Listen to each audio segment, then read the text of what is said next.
Halo nakama, jumpa lagi dengan kami di channel Geragura Noni. Di video kali ini kami akan membahas trio monster Mugiwara terbaru. Siapa yang tidak kenal bajak laut topi jerami? Yap, mereka adalah salah satu bajak laut terkuat di lautan. Bisa dibilang, kekuatan mereka berada di atas bajak laut terkenal lainnya seperti bajak laut hati dan bajak laut kid. Walau bajak laut topi jerami kuat, tetapi kekuatan tiap anggotanya memang tidak merata.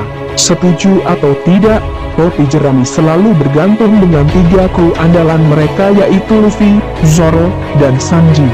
Mereka bertiga sering disebut sebagai trio monster, karena mereka bertigalah yang memiliki kekuatan paling besar. Saat terdapat pertarungan yang melibatkan bajak laut ini, mereka bertiga pasti berada di garis terdepan, sementara kru lainnya menjadi karakter pendukung yang dapat membantu trio monster dalam menyelesaikan pertarungannya. Tetapi bukan berarti Nami, Robin, Usopp dan anggota lainnya tidak penting, tetapi peranan mereka berbeda dengan trio monster. Luffy mungkin menjadi yang terkuat di trio monster, sementara Zoro berada di peringkat kedua, dan di peringkat terakhir diisi oleh Sanji. Namun, sekarang Jinbe sudah resmi bergabung ke bajak laut Mugiwara, yang kekuatannya tidak kalah hebatnya dari mereka bertiga. Pertanyaannya adalah, akankah trio monster Mugiwara akan berubah dan diisi oleh Jinbe? Nah, maka dari itu kami akan menjelaskan pendapat kami tentang trio monster setelah bergabungnya Jinbe. Sebelum kami memulai pembahasannya, untuk nakama yang belum mensubscribe channel ini, silahkan di-subscribe terlebih dahulu. Kalau sudah, terima kasih.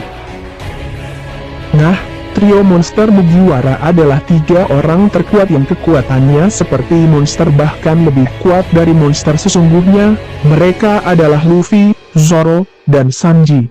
Mereka bertiga orang yang selalu berada di garis depan jika terdapat sebuah pertarungan yang melibatkan bajak laut topi jerami ini. Jika kekuatan mereka digabungkan, monster yang asli pun akan ketakutan untuk melawan mereka. Namun sekarang Jinbe yang kekuatannya tidak kalah hebat dari mereka resmi bergabung ke bajak laut topi jerami ini. Akankah Jinbe akan menjadi bagian dari trio monster? Dan siapa yang digantikannya? Kami berpendapat, Jinbe layak menduduki posisi trio monster ini. Jinbe menggantikan perannya Luffy di trio monster Mugiwara ini. Hah? Kenapa Luffy? Pasti itu yang menjadi di pikiran kalian saat ini. Ya, Jinbe akan menggantikan perannya Luffy. Seperti banyak spekulasi yang beredar, Luffy akan digadang-gadangkan menjadi seorang Yonko setelah berhasil memenangkan pertarungan di Wano Kuni. Seperti Yonko pada umumnya, kita ambil contoh Kaido, ia memiliki all-star yang diisi oleh orang-orang terkuat dari krunya. Maka dari itu Jinbe pantas menduduki posisi trio monster Mugiwara, dan Luffy akan menjadi seperti halnya bos dari trio monster tersebut. Trio monster yang baru akan diduduki oleh, yang pertama, Kuro Ashino Sanji, monster yang dapat mengalahkan musuhnya di bagian udara. Sanji yang biasa dikenal sebagai Kuro Ashino Sanji adalah juru masak dari bajak laut topi jerami. Dia adalah anggota kelima serta orang keempat yang bergabung. Impian Sanji adalah bisa menemukan Old Blue. Sanji terlahir di North Blue, di mana ia adalah anak keempat dari Vinsmoke Jaji dan Vinsmoke Sora. Dahulu, Sanji pernah melarikan diri dari keluarganya, karena ia tidak kuat dengan siksaan dari tiga saudara laki-lakinya, dan tidak pernah diakui oleh ayahnya sebagai seorang anak. Hingga akhirnya Sanji bertemu dengan Zeff dan mendirikan restoran apung bersama-sama. Kuro asli atau kaki hitam adalah sebutan ilmu bela diri yang ia warisi dari Zeff. Ilmu bela diri ini diciptakan untuk melindungi tangan, yang merupakan harta dari seorang kuki dari serangan pada saat bertarung. Hasilnya, tangan Sanji hampir setiap saat berada di posisi yang nyaman seperti saku baju. Pada saat time skip Sanji yang diterbangkan ke kerajaan Kamabaka yang dipenuhi oleh seorang waria. Selama berada di sana, Sanji dapat menguasai jurus baru yakni Skywalk.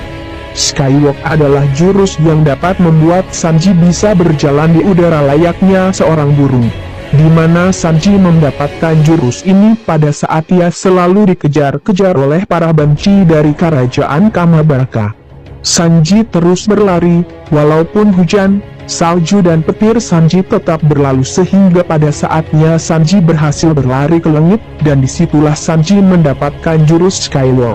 Jurus ini sangat berguna baginya saat menghadapi musuh yang bisa terbang, dengan gabungan jurus lainnya dan ditambah lagi dengan bantuan Red Suit-nya yang sangat dahsyat, ia benar-benar akan menjadi ancaman yang dapat mengalahkan musuh terbang. Yang kedua, Kesatria Lautan Jinbe, yang dapat mengalahkan musuhnya di bagian lautan. Jinbe atau biasa dikenal dengan Kesatria Lautan adalah juru kapal dari bajak laut Mugiwara. Ia adalah anggota ke-10 dan orang yang ke-9 bergabung. Jinbe dibesarkan di panti asuhan di sebuah distrik Gyojin bersama Arlong dan Fisher Tiger. Sekitar 16 tahun yang lalu, ia kemudian menjadi tentara kerajaan Ryugu. Jinbe merupakan seorang manusia ikan yang merupakan mantan dari Shichibukai dan mantan kapten kedua dari bajak laut Matahari setelah Fisher Tiger mati. Jinbe merupakan seorang bajak laut yang membenci bajak laut. Sikap ini tak lepas dari banyaknya kejahatan bajak laut yang sering terjadi di pulau manusia ikan. Meski demikian ia bersedia berteman dengan beberapa bajak laut. Jinbe menyatakan bahwa ia bersedia membela orang-orang yang dia hormati, seperti Shiohige, Purgas de Ace dan Monkey D. Luffy. Ia memiliki sikap melindungi terutama bagi Pulau Gyojin dan penduduknya. Ia rela melakukan apa saja demi melindungi mereka. Bahkan jika harus kehilangan gelar Shichibukai-nya dan dipenjara di Impel Down. Sebagai seorang Shichibukai, Jinbe termasuk salah satu karakter terkuat dalam cerita. Ia pernah bertarung dengan Purgas de Ace yang memiliki kekuatan buah iblis tipe Logia selama 5 hari terus-menerus. Ia mampu mengalahkan Shichibukai lainnya Gekko Moria hanya dengan satu pukulan. Jinbe adalah Master Karate Gyojin, yang telah memegang sabuk hitam sejak masih kanak-kanak. Dengan kemampuannya itu ditambah juga Jinbe adalah seorang manusia ikan, maka ia benar-benar akan menjadi ancaman yang mampu menyerang musuh yang berada di dalam air. Yang ketiga, pemburu bajak laut Zoro, yang dapat mengalahkan musuhnya di daratan dengan agresif.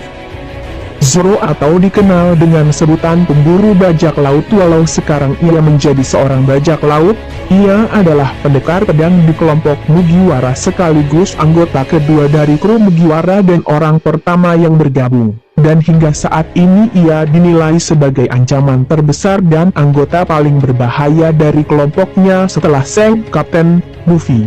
Ia merupakan salah satu dari 4 petarung terkuat dalam kelompoknya termasuk Jinbe.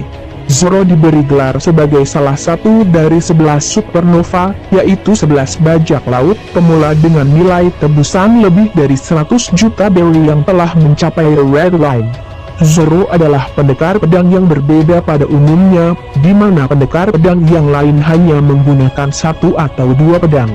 Sedangkan Zoro menggunakan 3 pedang atau bisa disebut Santoryu. Waktu Zoro masih anak-anak ia adalah seorang murid dari perguruan Kendo di East Blue yang dimiliki oleh Koshiro. Ketika Zoro masih kecil, Zoro menggunakan 2 pedang, ia sangat terlatih, dia bahkan bisa mengalahkan orang dewasa. Satu-satunya orang yang tidak bisa dikalahkan Zoro adalah Kuina, anak gadis dari pemilik Kendo tersebut. Pada saat kematian Kuina, Zoro menangis sambil meminta pedang milik Kuina dan berjanji untuk meneruskan cita-citanya. Pedang milik Kuina adalah yang ada di mulutnya, Wadoi Chimonji, termasuk 21 pedang tertajam di dunia. Dengan pedang tersebut, Zoro telah melalui banyak rintangan, hingga sampai sekarang ia mendapatkan pedang Sandai Kitetsu dan Enma. Kekuatan dan kecepatan yang Zoro miliki sangatlah luar biasa, terlihat seperti di cerita dia dapat membelah gerbong kereta api dengan sangat mudah. Zoro juga punya stamina yang sangat abnormal. Dalam setiap pertempuran, Zoro kehilangan terlalu banyak darah dan masih sanggup bertempur dalam waktu yang lama. Dengan kekuatan dan ketiga pedang yang ia miliki tersebut, Zoro adalah ancaman yang sangat berbahaya, yang dengan mudah menebas musuhnya. Nah, itu tadi pembahasan tentang teori trio monster Mugiwara terbaru dari kami. Bagaimana menurut nakama? Jika nakama mempunyai pendapat yang berbeda, silahkan sampaikan di kolom komentar. Sekian penjelasan dari kami. Sampai jumpa dan terima kasih.